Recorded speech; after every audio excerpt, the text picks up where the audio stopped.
John Gotti, James Dean, and the Boston Red Sox are all on this day. Hey, welcome back to On This Day. Today's date is October 27th, 2020. It is the 301st day of the year. There's 65 days left in 2020. And we got 1 week till Election Day. Today's the 36th day of fall. There are 55 days left until winter. If this is your birthday, you're a Scorpio, but you probably already know that. Today is National Black Cat Day. National Black Cat Day seeks to raise awareness about a cat. Yeah, they decided to give it a holiday. This day aims to dispel the myth and promote adopting those black cats without a home. Okay, so here's the deal. People have bad feelings towards black cats. A lot of people truly believe they are unlucky or just all kinds of superstitious stuff. So a lot of times, nobody does adopt them from the shelters and stuff, which is kind of sad. So anyway, this day, it just seems weird that they have this day, but I get it. National Black Cat Day was first created in 2011, and now it's been celebrated for about 9 years. All right, let's see what else October 27th has given us. 1904, the first underground New York City subway line opens, later designated as the IRT Broadway 7th Avenue line. 1936, Miss Wallis Simpson attains her divorce, which would eventually allow her to marry King Edward VIII of the United Kingdom, thus forcing his abdication from the throne. The marriage was opposed by the governments of the UK and the dominions of the British Commonwealth. Basically, back in the day, you didn't do this. Religious, legal, political, and moral objections were raised, Edward being head of the Church of England, which did not allow divorced people to remarry in the church if their ex-spouses were still alive, which was the case. So it was a big turmoil. This was like heavy stuff back in 1936. He was succeeded by his brother Albert. Edward was given the title of the Duke of Windsor. 1954, Benjamin O. Davis Jr. becomes the first African-American general in the United States Air Force. He would advance to 4-star general under President Bill Clinton. His father was the first African-American general in the United States Army. That's kind of interesting, following his father's footsteps.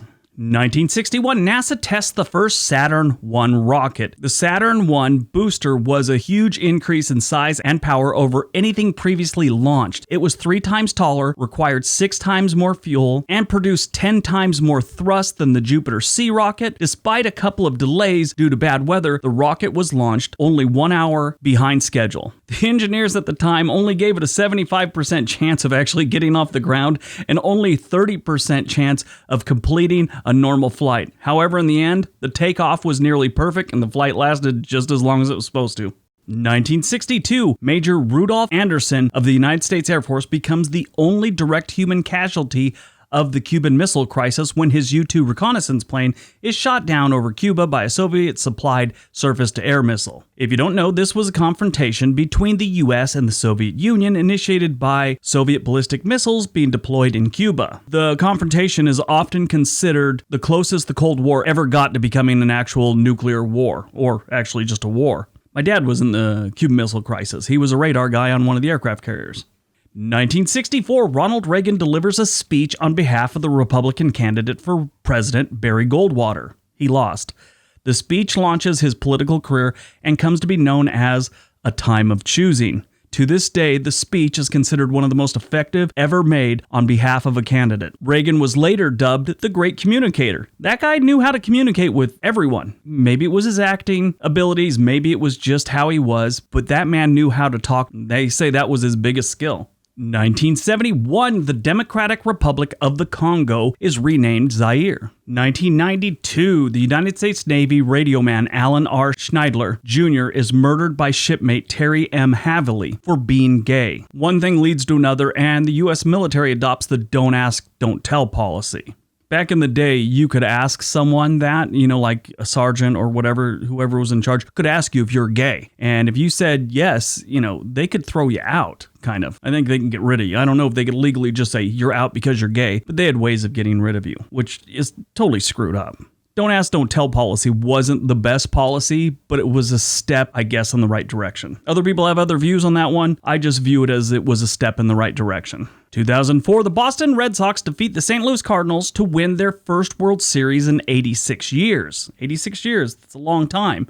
The next year, in 2005, the White Sox won. Now, what's strange about that is back in 2016 when they won, the next year, the White Sox won.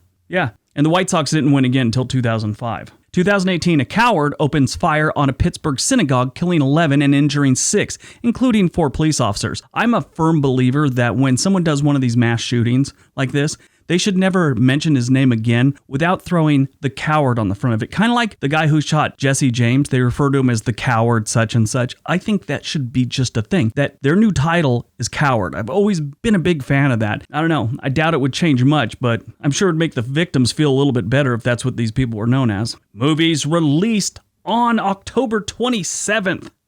1955, Rebel Without a Cause, James Dean's movie. Great movie. James Dean passed away a month before the film was actually released. He was also injured several times during the filming of the movie. But James Dean died near Chelam, California, which I used to pass by all the time. They have a monument there for him. I used to drive down from Fort Ord, Monterey, California to Los Angeles to go home for a weekend or so. But yeah, you see it all the time. This is still a dangerous intersection where he died. It's a horrible place. People get nailed there all the time. And that was like in 1955, you know? 1995, Leaving Las Vegas is released. Nicolas Cage and Elizabeth Shue. That's probably one of the last films Nicolas Cage was in that was a quality acting job. He's put out some stinkers over the last decade or so.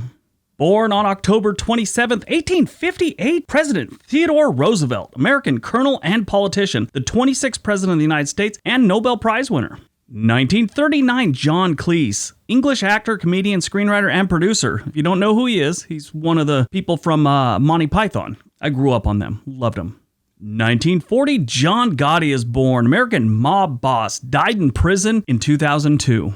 2013, we lost Lou Reed, American singer, songwriter, guitarist, producer, and actor. He was the guitarist, singer, and songwriter for the rock band The Velvet Underground. He also had a solo career that spanned like 5 decades. He died at the age of 71 due to liver. All right, that's today's video. I hope you guys got some information. I hope you enjoyed it. Now go forth and have a productive day. Be nice to each other.